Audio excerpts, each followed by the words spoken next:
اسی طریقے سے ایک اور حدیث دیکھیں، صحیح مسلم کی ہے 2199 حدیث پاک، اور سنن ابن ماجہ میں 3515۔ یہ دو حدیثیں، یعنی دو کتابوں میں ایک حدیث نقل ہے۔ وہ کیا ہے؟ حضرت جابر رضی اللہ تعالیٰ عنہ بیان کرتے ہیں کہ رسول اللہ صلی اللہ علیہ وسلم نے ہمیں دم کرنے سے منع فرما دیا۔ اب یہ دیکھیں، یہ بعض آپ کو یہ کہیں گے نا دم کرنا منع ہوتا ہے، بھئی یہ پھوک ووک نہیں مارو، شرک ہوتا ہے۔ دیکھو نبی کریم نے منع فرمایا، سنیں کہ کیوں منع کیا تھا، منع فرما دیا۔ پھر عمرو بن حزم کی آل کے لوگ رسول اللہ صلی اللہ علیہ وسلم کے پاس آئے اور عرض کیا رسول اللہ ہمیں ایک دم آتا ہے جس سے ہم بچھو کے ڈنگ کا علاج کرتے ہیں، اور اب آپ نے دم کرنے سے منع فرما دیا ہے۔ رسول اللہ صلی اللہ علیہ وسلم نے فرمایا کہ اپنے دم مجھ پر پیش کرو۔ پھر آپ نے فرمایا کہ وہ پیش کیا ہوگا تو فرمایا اس میں کوئی حرج نہیں ہے، تم میں سے جو شخص اپنے بھائی کو نفع پہنچا سکتا ہو وہ اپنے بھائی کو نفع پہنچائے۔ اس حدیث نے فیصلہ کر دیا ہے۔ میں کاش میں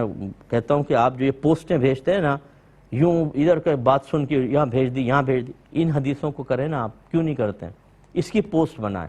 ان کو بھیجیں، عام کریں لوگوں کو۔ نبی کریم صلی اللہ علیہ وسلم نے جس دم سے منع فرمایا وہ دم تھے جو کلمات کفر و شرک پر مبتلا تھے، ان کو منع کر دیا۔ اس لیے سرکار نے فرمایا اپنے دم میرے سامنے پیش کرو، جو منتر پڑھتے ہو یا جو بھی کلمات پڑھتے ہو پیش کرو، صحیح ہوں گے تو ٹھیک ہے کرو، تاکہ تمہارے بھائی تم سے نفع حاصل کریں۔ اس کا مطلب ہے سرکار نے واضح فرما دیا کہ جس کو ہم نے منع کیا وہ غلط ہے، یہ غلط کلمات کو ہم نے منع کیا ہے، اور جس کی ہم اجازت دے رہے ہیں وہ ہیں جو صحیح کلمات پر مشتمل دم ہیں۔ اور یہ یاد رکھیں، میں ضمن عرض کر دیتا ہوں، یہ پہلے کلام کر چکا ہوں، یہی معاملہ تعویذ کا ہوتا ہے۔ جو رحمت کونین صلی اللہ علیہ وسلم نے تعویذ لٹکانے سے منع کیا، تعویذ کے استعمال سے منع کیا، یہ حدیثیں اس کی بھی ایک بالکل تفسیر ہیں، اس کی وضاحت کرنے والی ہیں۔ جو کفار کے زمانے کے تعویذات تھے وہ کلمات کفر و شرک پر مشتمل تھے، انہیں سرکار نے منع فرمایا ان کو نہ لٹکاؤ،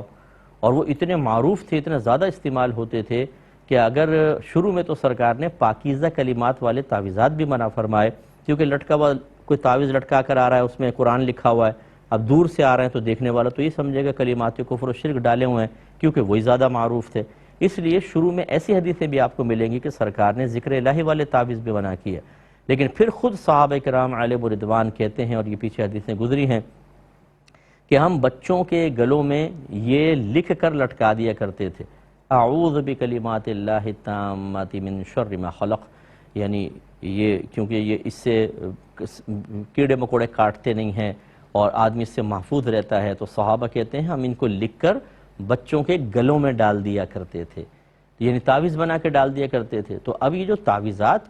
ہیں اگر وہ اچھے کلمات پر مشتمل ہیں، قرآن پاک کے تعویذات ہیں یا اعداد کے ہوتے ہیں، کیونکہ یہ حروف ابجد اگر آپ نے سنا ہو، الف کا ایک حرف ہوتا ہے، با کے دو ہیں مثال کے طور پر، تو وہ اس طریقے سے ناموں کے نکال کے یا آیات کے حروف نکال کے حروف کے تعویذات دے دیتے ہیں، تاکہ براہ راست اگر گر بھی جائیں تو جیسے آیت گرنے سے بے ادبی ہوتی ہے وہ بے ادبی کا ارتکاب نہ ہو، اور اس کی تاثیر ویسی ظاہر ہوئی ہے۔ تو آیات کریمہ ہوں، حدیثوں کے کلمات ہوں، ان کو اگر آپ اس طرح تعویذ بنا کے گلے میں لٹکا لیں، بازو میں باندھ لیں، اس میں کوئی حرج نہیں ہے، یہ ایک طریقہ علاج ہے، جیسے دم ایک طریقہ علاج ہے۔ جن تعویذات کو منع کیا گیا اس کی بھی یہی تعویل کی جائے گی کہ اس میں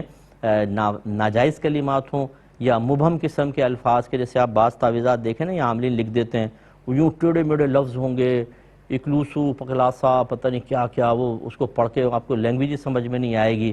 یہ تعویذات میں عاملین کو بھی گزارش کرتا ہوں کہ یہ نہ کریں آپ، ورنہ آپ اس کا پہلے مطلب بتائیں، اپنے آپ سے مطلب پوچھیں کہ کیا مطلب ہے اس کا۔ اگر آپ کے ہمارے استاد نے دیا، استاد کوئی آپ کا امام اعظم ابو حنیفہ نہیں تھا، وقت آ کے اس نے جو دے دیا آپ اس کو استعمال کر لیں، اس کے معنی عجیب و غریب بھی نکل سکتے ہیں۔ اللہ تعالیٰ عمل کی توفیق عطا فرمائے۔